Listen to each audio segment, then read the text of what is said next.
Hey guys, what is going on? And it's been a while. I think the last time I actually recorded something was back in November. And officially this is December 31st of 2025. It's the final video I'm ever gonna make of this year, and I gotta say this year was quite a good year in terms of my content. I think this was a great year. I kind of went off from doing a lot of YouTube though. Um I more or less decided, hey, I'm gonna focus on my life instead of, opening a bunch of crap for content. But I just want to take a quick review, and I want to take a quick video time, and I just want to talk about how I'm super thankful for everything that has happened this year in terms of my content, in terms of just how much has changed over the years. And I gotta say, this year has been probably one of my favorite years of doing content. I remember when I first started doing YouTube, um, I did so many videos daily that it just kind of got overwhelming to the point where I just would not do a bunch of videos for like a few weeks or even like a multiple months, but I would just do so much content. Now I feel like now that I've kind of gotten to a more of comfortable silence. I feel like every time I do make an upload a video, it's more of less like it's been a while, but it's because it has. Most of the time I spend a few months apart filming content. Every time I do a video, I usually take a few months apart per video. But yeah, I wanted to talk about some of the things. Um, so this year was quite a good year for Christmas. I think I didn't make a Christmas haul video at all, but just know I got some good stuff. I got some new colognes. I actually got my first pair of Converse shoes, which I think might have been one of my favorite gifts. I got a bunch of gift cards. Here in Wisconsin, we have a little like gas station called Quick Trip, and I know it's like a place that is exclusive only mainly here in Wisconsin. Um, I think in like Minnesota maybe there is a few, in like a few other nearby states close to Wisconsin, but we have a little gas station called Quick Trip, and I got basically over $100 worth of gift cards for there. There's another store called Buckle. They sell a little bit of pricey clothing, but in the end, like I got like over almost $200 worth of gift cards for that. I got a few new wrestling shirts. I got a Tony Storm and Will Ospreay shirt. I got this really nice jacket, some candy, a nice Ferrari Lego set. Um, Other than that, I think I don't want to go into detail for all my gifts because I feel like I don't quite remember. I also did get a nice pair of American Eagle jeans as well. But other than that, some cool sweatpants and some more Nike socks, which actually I think are ones that I really like. And other than that, I got some cool stuff. I don't think I kind of just forgot about the whole idea of making a video this year. I kind of want to just break away from that tradition a little bit. Oh yeah, and another one of my Christmas gifts I'll actually show off in this video that actually has meaning behind it.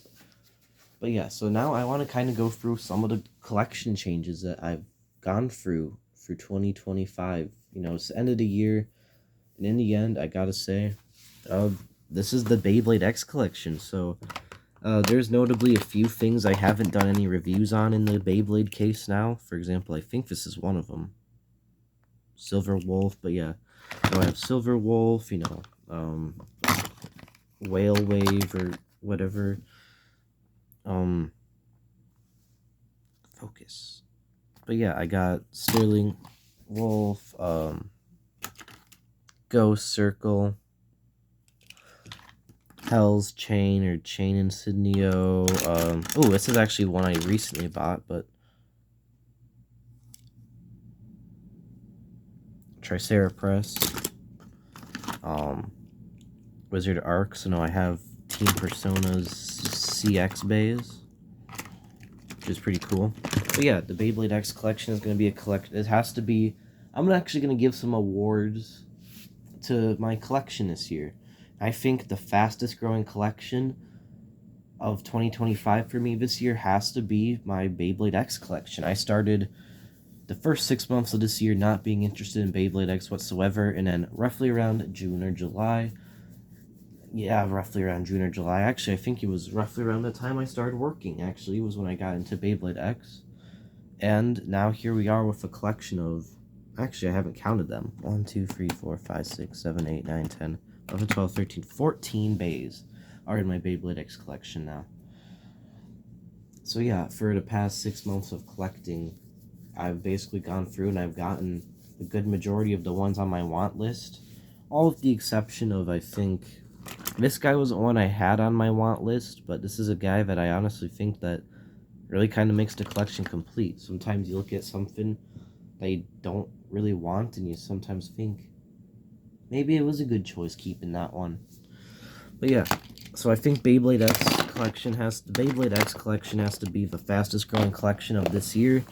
I went from nothing to having like nearly everything I wanted out of the set. I think then for, oh my gosh, I can't believe I didn't get this guy out yet. But I want to go through my top 3 best figure buys of the year, and I want to give a great honorable mention to the Romance Dawn. Or no, I want to give a good. No, not that figure. It's where is it? Here it is. It's the AEW Unmatched Series something Jay White. I really like this figure. It's a great figure. You can kind of get a little sneak peek there, but yeah, I think this figure is great. I think it's awesome. Very poseable. It's a very solid figure. But yeah, next I'll officially get into the top 3 of my favorite figures of the year. Starting off at number 3, I have the SH Figuarts Tanjiro Kamado. This figure itself is very poseable. It's a very good figure, and honestly, I really do like it. It's a figure I got around the time of my birthday, which makes it even more special and more dear to my heart. But in the end, there were just some better figures, and again, it's another thing that kind of keeps it from the number 1 or 2 spot is the Harori. I feel like if I got an upgrade kit, or not an upgrade kit, but like a cloth one, and I kind of just took this one off, the figure had the potential to be number 1 or 2, but yeah. At number 2, then, I have the Transformers Studio Series 38 Bumblebee Movie Optimus Prime. Now, for a while, I really wanted a good live-action Optimus Prime. When Rise of the Beast came out, I bought the mainline figure, and the mainline figure was just basically a scaled-up deluxe class, but it was like, it's basically like, imagine if there was a scale class between Voyager and Deluxe. It's basically if a Voyager and a Deluxe class figure had a baby, and it was like in between, in the middle, a mix of both of them. But this figure completely levels that one out of the water, I think.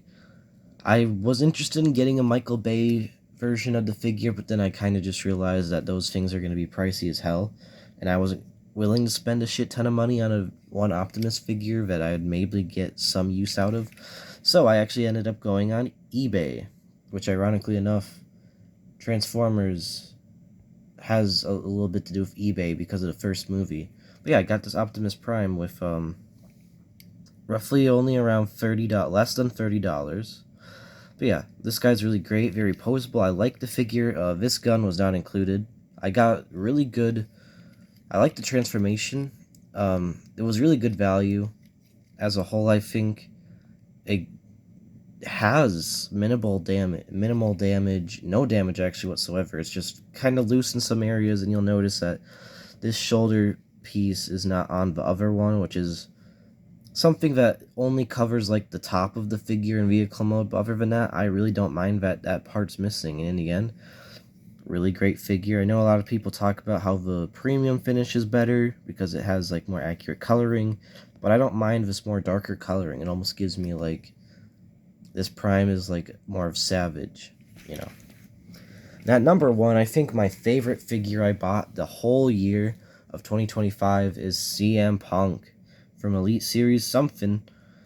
But I really like this figure. It's this attires based off his Royal Rumble return in 2024, or not his Royal Rumble return, but his first televised in-ring match return.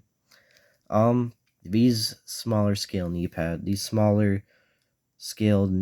are not originally on the figure. I did do a knee pad swap on this guy, but yeah, I think yeah, I do like it. There were some issues I had with it. For example, I think this boot right here is really loose, and then the back ab crunch is kind of loose, which is really weird because it's only like the back ab crunch. I think depending on where the head is, rotated, it can be a bit of a bobblehead sometimes. But other than that, I really think this figure is great. I know that a lot of people didn't like that a lot of newer Punk figures didn't have the shoulder tattoo details, but I don't mind it. This is my favorite figure I actually bought this year. Speaking of figures I bought this year, this has to be one of my favorite figures that, in terms of detail-wise. And I think my favorite, most detailed, and really just looks-wise an amazing figure, the Dirty Dominic Mysterio from Elite Series 119. This guy's great. I love the attention to detail on the tattoos. A decent-looking head sculpt. It's grown on me a bit. I love the wrist wrap, not the wrist wrap, but the waist wrap. The skeletal detail on the attire. Just the overall detail of the tassels on the side too. Great. And now I kind of want to get into some stuff that you should expect to see within 2026. And I want to start off with a game I bought. So I'm going to play my first ever Final Fantasy game, Final Fantasy 15. But yeah, I went to my local game store, Gaming Generations, and I bought Final Fantasy 15 for only like $8, which was really solid. But yeah, excited to play the game. Curious to see how it goes, and yeah. Then I actually did get this Christmas gift from my mom because it was on my wish list. But I wanted and I needed a new binder for my One Piece cards. You can see the One Piece binder over there. Yeah, this binder is basically gonna be it's gonna be one of those ones with like the pages that you have to put inside. But yeah, I think it's gonna be really solid for the One Piece cards. My binder's already stuffed full. I don't know, I might split them between hero and villain. But yeah, last but not least, one last thing I'm absolutely changing for 2026, or one change you can expect in 2026, is going to be a growing collection. It's going to be my Spider-Man Marvel Legends collection. I have had this figure for a few years now. This is the Spider-Man based off of No Way Home, but it just is customized actually because I took like one of those thin black Sharpies. And this was 2 years ago when I actually did the Sharpie added stuff. You can see me 2 years ago definitely was a bit sloppy on some of the details here. But yeah. And I actually went out to Target and just this weekend, and I actually picked up this Marvel Legends Spider-Man and Magic the Gathering collaboration Agent Anti-Venom, and I'm keeping this thing in box because I paid $20 for this. Now the market, or not the market price, but the retail price is $40, but Target had a sale on Marvel Legends, so this thing was 50% off. And actually I ordered one of these without the card or the box. So I bought this thing loose, which just comes with the figure and accessories, for only about $30. And then I bought the Mary Jane Watson as well. That's in box as well, but doesn't come with the card. So I'm really excited for both of those coming. But yeah, my Marvel Legends in-box and my out-of-box Marvel Legends collection is going to kind of be growing a bit. I'm only going to mainly open characters I want to have for my out-of-box collection. Other than that, if I get any figures and if I order anything online and the box is damaged, I'm obviously going to open it. But yeah, my Marvel Legends, expect some more Marvel Legends reviews hopefully this year or next year. But yeah, other than that, I think 2026 has been an amazing year. 2025 has been an amazing year for me. It was my first year I got a job. This is actually the year I had my Sweet 16, even though my Sweet 16, I feel like wasn't the best birthday compared to my birthday 2 years ago when I went to a concert the day before my birthday. But yeah, still, either way, it was a pretty solid year, you know. I had another talking stage this year. That talking stage is over, unfortunately. You know, we're just friends, though, which I'm happy about that. We're still friends. We're still, you know, hanging out occasionally. So yeah, just not anything romantic between me and this girl I talked about in these last few videos. But yeah, it's been a pretty solid year. Also, the year I had to get my wisdom teeth taken out, which was kind of hell to deal with. And yeah, I hope everyone has had an amazing holiday season. I hope everyone has had amazing 2025. And I hope that everyone has the greatest wishes and everything you want completed in 2026 happens for you. Don't forget to like and subscribe, and I'll see y'all in the new year. Peace.